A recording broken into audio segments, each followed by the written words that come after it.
বন্ধু রহিম, বাসায় আছো? শুনছো? তোমার বন্ধু করিম আসছে তোমাকে দেখতে।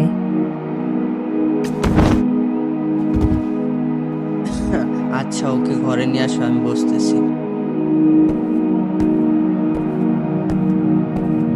হ্যাঁ ভাই, আপনি ঘরে আসেন, আপনার বন্ধু ঘরে আছে।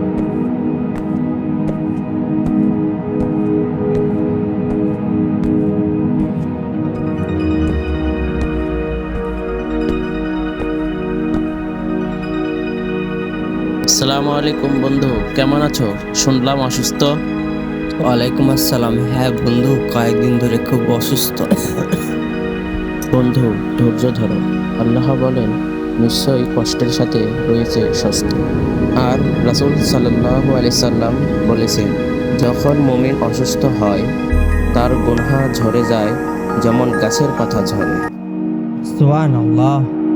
ভালোভাবে খাওয়া দাওয়া করো, দোয়া করো, আল্লাহর উপর ভরসা রাখো। ইনশাআল্লাহ সুস্থ হয়ে যাবে। ধন্যবাদ বন্ধু, তোমার কথা শুনে মনটা হালকা হয়ে গেল। আমি চেষ্টা করব ধৈর্য ধরতে। আল্লাহ তোমাকে দ্রুত শিফা দিন। আসসালামু আলাইকুম ওয়া রাহমাতুল্লাহ। ওয়ালাইকুম আসসালাম রাহমাতুল্লাহ।